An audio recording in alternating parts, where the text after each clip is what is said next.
It is Manchester Derby time, a fixture that we all look forward to. And I know that you have an opinion on this, so do get involved. Use the hashtag weekend warm up and we will try and read out as many of your comments as possible. But let's talk about the Manchester Derby. Look, we saw the Premier League table at the top of the show. If United win, they go level on points with Manchester City.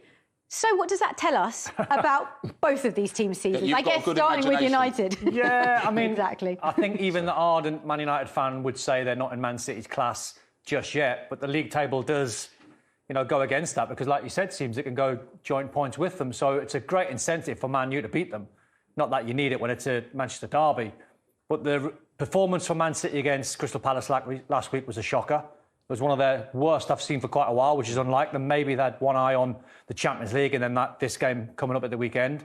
If I was Man United and I was Ollie and his players, I would be very fearful of Man City losing their last game because they're going to have a point to prove. And I always feel, when I watch a Guardiola side, I always feel as though he gets off on the big games. And there's not many bigger than this.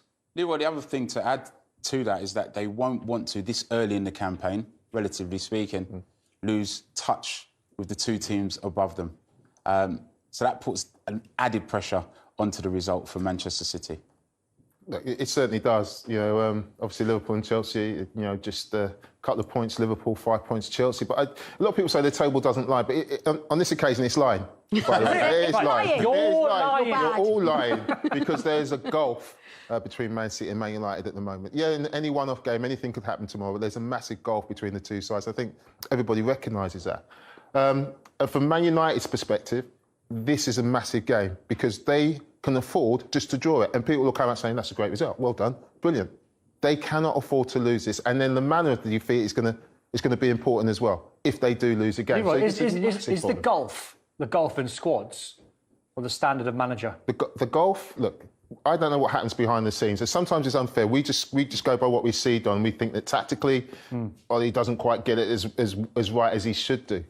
There's a golf in the approach, I think, to the game. Right. However, I think that, go on. Sorry, you said he doesn't always quite get it right, but in this particular fixture, he actually has won the majority of the games. Yeah. In 5 of them, he's won more of them than Pep has, which then, does that throw in another, another point in that he can get wins in this derby and he's shown it in the past? He can, seems, because his squad is built to get results when he plays counter-attacking football. And for a bizarre reason, because you all look at Man United players, you look at people like Paul Pogba and Fred and McTominay, they can all handle the ball. They can take care of the ball, especially Pogba.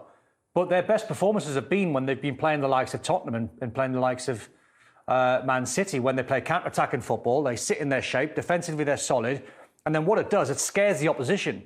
We've often seen when Leicester play against Man City, Jamie Vardy getting away and springing in behind. You see it when Marcus Rashford and Martial get springing in and running forward. Sometimes it destroyed Man City. So this is the fixture where I think it's a massive test for Ollie's, I wouldn't say brain power, but football knowledge, because and I imagine Pep would be desperate for Man United to play 3 at the back, because his outballs then are Kyle Walker and João Cancelo, 2 players that can handle the ball especially. So that's the outball. That's something that Spurs didn't get a handle on last week. So for Ollie, he's going to try and second-guess what team Pep's going to go with and what system he's going to go with. And as we know, that's hard enough. Good luck with that. So that's where your knowledge comes in. And maybe just in this game, you revert back to type and you go, right, let's not try and get involved in a football match with Man City. Let's not even try. Territorially, we'll sit off and we'll wait until we get possession and then bang, use their pace. The contradiction to that is it going to be Ronaldo and Cavani? Exactly. So yeah. It's one of them where you go, what's he going to pick? What's he going to do? So I think it's a really interesting fixture from the perspective that Don's just touched on there, Lou, that both managers are going to be double-guessing the system, because Ollie went 3 at the back last week against Spurs, which he hasn't really done before, to great dividend. He normally plays 4 at the back. Pep, as we know, has got a multitude of systems within systems.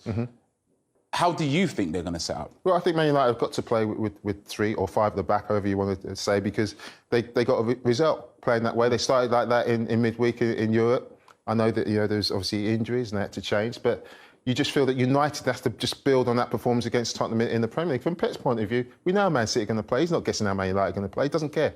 He only cares about how Man City are going to play. And we know they're going to play because they know if they impose their game on anybody playing anywhere, they're going to win the game. So Man United to play with three, it's about the personnel. And Don's absolutely right.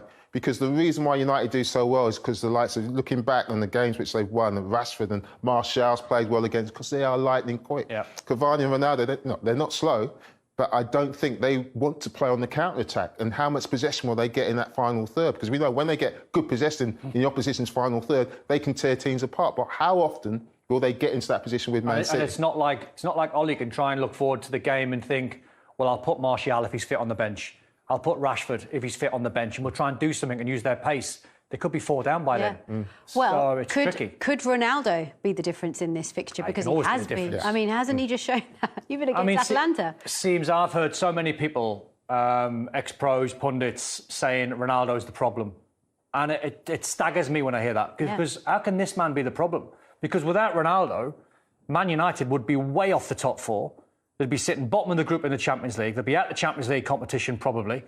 And his goals have been sensational. And at times, he's kept Ollie in a job. Can we reword that question? I'm going to say. Can we reword it and say, Ronaldo's a problem for the way that Ollie currently wants to play? I think Ronaldo's a problem for United without the ball. I don't think he is. No, I think he is without the ball. I honestly do. I think that with the ball, when look, exceptional, he's a genius in around the box. Some of these goals are magnificent. But when you want to defend as a team, and the trigger is your centre forward, he doesn't want to know. He does not want to know. And compared to Firmino last week, so you're saying, like, if your centre forward doesn't want to press, what do you do? Well, you drop off. Is it because he hasn't been asked to press? I think it's because he's saved himself. I think he's 36 years old. So he saves himself through games. There's been big periods of the games where he hasn't had a touch. Can I just throw a little spanner in there? It depends on how you see the game. I commentated on Roma AC Milan last weekend on Sunday, and Zlatan played. He's 40, and they're giving him a new contract. He's going to be 41. And he's still leading the line by using his brain. He's not running around like a 19-year-old closing everyone down because he doesn't want to do it. So Ronaldo's the same. When I watch him, and you've got Ronaldo in your team, build a team around you that can close down for him. But can you build a team around Ronaldo? Because is he able to play that many games in the Premier League and then in other competitions at his age? He'll play every single game. But Don, the problem is that United, where are they in the table? They're, 6th, 7th, wherever they are? They're going up against like Liverpool, Man City, Chelsea. Every single one of their players can run. And so if you're trying to build a team around the 36-year-old who scores magnificent goals, but you can't press as a team, you've got a problem. You're always going to be behind the curve. Because those teams, Liverpool, all their teams press. Man City press, Chelsea press. So you are behind the curve. You're trying to build a team around Ronaldo. Look, he's a magnificent player, but they've got a problem with him out of possession of the ball. So the question then, Don, is we got his goals. How do we convert his goals into wins as opposed to needing his goals just for draws? Because that seems to be what's happening at the moment. Yeah, I think it's quite easy. You make sure your back 4 or back 5 starts keeping clean sheets. We saw against Leicester, the back 4 that they played with, shipped 4. Ollie went into the next game with exactly the same back 4, conceded 5 against Liverpool. So that's why he went with 3 at the back against Tottenham, because he's recognised now that a lot of those back players playing against the back 4 are not having good starts to the season. Harry Maguire's way off it. Wan-Bissaka's a little bit shy of confidence, I would imagine. Varane's got 1 or 2 injuries. Lindelof's got 1 or 2 injuries as well. Luke Shaw's doing OK. But as a collective, as a 5, including your goalkeeper, the lack of clean sheets is alarming. You can't play 2 holding midfield players and concede 9 goals in 2 games. No, that's absolutely right. And look, they're good players. I think McTominay's going to be a very good player. Fred is a decent player as well. But again, I'm comparing other teams in the league. Are United going to overtake the likes of Liverpool, Man City with Fred and McTominay midfield? I don't think so. Well, we're going to continue this conversation in a moment. City are, of course, the dominant force in Manchester at the moment. But if you're talking historically, it's a whole different story. Carl Walker is back with us and at the Old Trafford Museum, and United will be hoping to add some trophies to it soon. Yes, they will. And I've made it to the Theatre of Dreams, a.k.a. Old Trafford. And I'm in the museum where plenty of Manchester United fans' memories are locked right here. There's plenty of trophies as well, including these 3, the famous treble from 1999. Now, we have to talk about the sheer amount of trophies in this museum. Manchester United have won 20 First Division trophies. 13 of those are Premier Leagues. They've won 12 FA Cups, 5 League Cups, and 3 European trophies. 2 of those are Champions League trophies, and this one is a special one because this man right here, the man who's currently in charge of Manchester United, Ole Gunnar Solskjaer, he cemented his spot as a club legend when he scored that goal in injury time in 1999. Now, we have to say, Ole has had some critics as of recent, but tomorrow he comes up against a man in Pep Guardiola that he has a great record against. Yes, Pep has lost more games against Ole Gunnar Solskjaer than he has against any other Premier League manager. So Manchester United fans, they will be getting excited, and you can literally feel the buzz around the museum because fans have travelled across already, and tomorrow there will be 76,000 fans here at Old Trafford, all hoping to get bragging rights against friends and family that support the opposite team. Now, it's not just about the coaching staff, it's not just about the players, it is about those fans. And one man that knows it, one man that will be hoping to bring some excitement to those fans is Bruno Fernandes, and he sat down with us this week to talk to us about what it's like to play in a Manchester derby. It's a big game. We know what this means for all city, for our fans, and for ourselves too. Because it's a big game. We want to win. We want to give something to enjoy to our fans, and at the same time, and this difficult months with a great win. At the moment, is a gap because they are in front of us. That is the gap we have for now. But we want to win the game to make that gap disappear and try to help them to win the game and try to make Manchester United bigger than City. He's on an Old Trafford hat-trick here, Mo Salah, and he captures the moment. The scoreline is extraordinary. We are here to make the fans happy. We are here to make the club bigger and be the best we can. And that day was not enough, and we know that. And we give the response against Tottenham.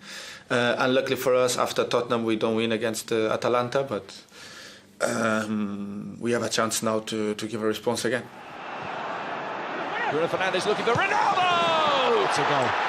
One of the big hitters delivers. I saw Cristiano playing for so long time, so I know how he plays. I know how his movement. He's scoring goals, great moments for us, important moments for the team, and this is what Cristiano is doing for the last 15, 17 years. So we all expect that, and we know at any moment he can be there to help us to win a game. I think the quality we have on the team is really high. Now people demand more and more because of the players we have on the team. They expect more and more, and that is natural. We all know that. The boss knows that, but still, I think the team is improving a lot. As we said last week after the Tottenham game, we have more points now than last season at this moment. Football is strange, change at every time, change it at every game. And we never know. No one was expecting City and Liverpool to lose points last week. So that's football, and that's why football is really beautiful. Doesn't matter how much you spend, or how much your players cost, or how much they earn to win games. That doesn't win games for themselves. That is not enough, and then you can see that. So. Is really good. That's, as I said, football is beautiful because of that, and I think the Premier League is the most attractive one because it's the most closer one from the, you could say, from the smaller teams to the big six, as you say in England. We should forget every time we win or lose a game. We should forget straight away and start thinking of the next one because football is about this. History doesn't exist in football. Because if you win one game and you lose the next one, everyone will forget you win the one before, and before that and after that it will be always like that. So we have to carry on quick, and we have to forget the games, and the next one is always the more important. Bruno Fernandes ahead of the Manchester derby, which is our headliner game today. Don and Leroy have selected their starting 11s. Very interesting. JJ, Yes. this is why I will never, ever be a manager. Because I'm going to ask Leroy, would you ever consider playing Marcus Rashford, wing-back, Martial, wing-back in, say, the City? Deal with that. Go on, deal with that. I would. I'd tell you why, Dom, because if you remember when Alex Ferguson was manager of Man United, David Beckham used to go and play right back at times. Yeah. Do you remember? Yeah. Because it's a really good place to go and attack from. So you definitely, I think you could be a manager, lower league. But, Hartlepool, you'd cane it up there. But I've picked this side for Man United, and obviously Varane is out, which is massive. But I've put Harry Maguire in the middle, and there's a reason for that, and we'll talk about that during the analysis. Sure, Baye's in there. There's a doubt about Lindelof, but I'm sure if he's fit, he'll come in for Baye. But I honestly think that Ollie will turn to this. Look, I think you've got to play Cavani and Ronaldo. They've got to keep developing that partnership because it's such a positive. I'd love to be a fly on the wall, Leroy, when Ollie and his coaching staff are going through the analysis, what Seymour touched on before, of their past results and playing counter-attacking football. Yeah. But yet, he might go with Ronaldo and Cavani. So how do they get up the pitch quick enough? I think they stay in the game, though. Right. I think it's about staying in the game first half, maybe an hour, and then look to make changes. That's when maybe Rashford, if Martial's fitted, they come into the equation. Greenwood, you stay in the game against Man City, which they didn't do against Liverpool. What about your City side? Because look, the one doubt for me, and I've been saying it for weeks, Don, is this guy. I don't think he's doing enough for me. What do you think?